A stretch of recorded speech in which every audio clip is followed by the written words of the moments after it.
Jacob looked dumbfounded as I laid the truth on him. I'm Nina Smith, 33 years old. We've been married for 5 years, and our daughter Riley is 3. Since before she turned 1, Riley's been in daycare while I worked. Daycare fees are expensive, and Riley gets sick almost every month, missing at least a week each time. Of course, every time she got sick, I'd beg my company to let me take emergency leave. Riley would recover quickly, but I wouldn't. Before having her, I'd get sick maybe once a year and was quite healthy, but everything changed after childbirth.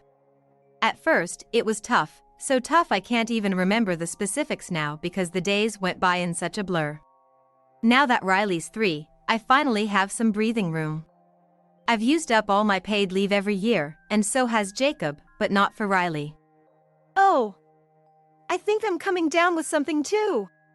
Whenever I got sick, Jacob would conveniently start feeling ill. Temperature's 97.9 degrees Fahrenheit. No, I'm sure it'll go up. Seriously, I need to lie down. While he lay there, I'd be taking care of Riley, who had already recovered, and preparing dinner. Noodle for dinner? I wanted something more filling like fried chicken or grilled pork. Oh, just give me some instant soup. It's just heating it up, right? Even though he was supposedly sick, he'd complain about the dinner menu. It pissed me off, but if I called him out, he'd sulk for a week. Faking sick usually lasted a day or 2, but his sulking would drag on for a week. And when he sulked, he'd ignore not just me, but even little Riley. He'd stomp around, slam doors, and if I ignored him back, he'd click his tongue and bump into me on purpose. Ignoring him would have been enough, but he would click his tongue right in front of me and deliberately bump into me as he walked by. It was a troublesome behavior that seemed to require some level of care, needing appropriate words and kindness.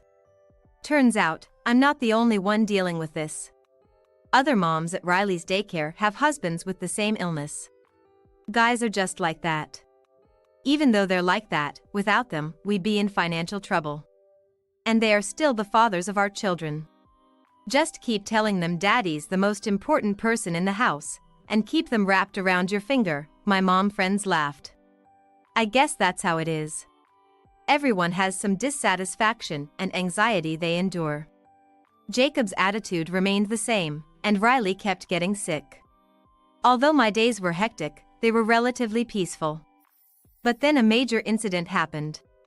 What? There's no money in the savings account. When I checked Riley's savings account after a long time, there was only $1,000 left.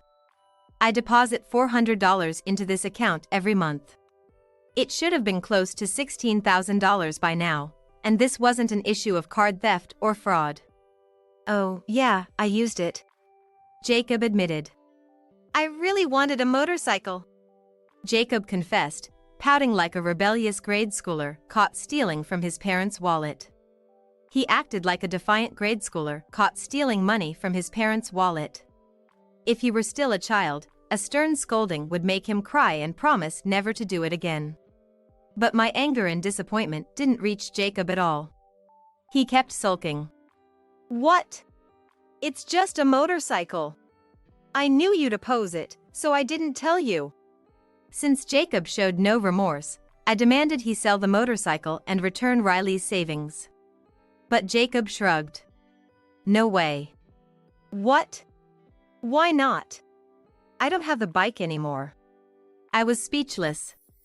It turned out that he had crashed the bike in a solo accident right after buying it, and it was already scrapped.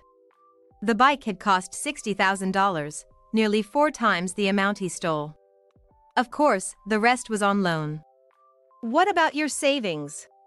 I asked timidly, and Jacob stuck a pinky in his nostril. There's nothing left. I handled the living expenses, and Jacob was responsible for the apartment rent and utilities. We had agreed to pay for things like life insurance and phone bills separately, and save the rest for ourselves. Nothing left. But the rent's high, you know. Besides, you're home more than I am, so why should I pay for rent and electricity?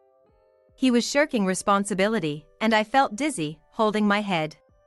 Unbelievable. I muttered. Looking back, I should have decided to divorce him then and there. The next day, Jacob apologized to me, crying and saying, "I'm sorry. I won't do it again."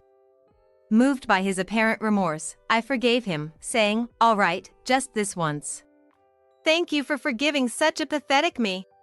I don't need any allowance anymore. Nina, you can manage all my money. Believing he had genuinely changed, I used my savings to pay off the remaining loan. As Jacob suggested, I took charge of his bank account and cards, and cancelled his credit cards and electronic money accounts. We agreed on a monthly allowance of $600 for Jacob. Of that, $400 would go towards repaying the stolen money, leaving him with $200. $200 is barely enough for drinks, but I'm grateful to get any allowance at all. You're such a kind wife, Nina. I love you.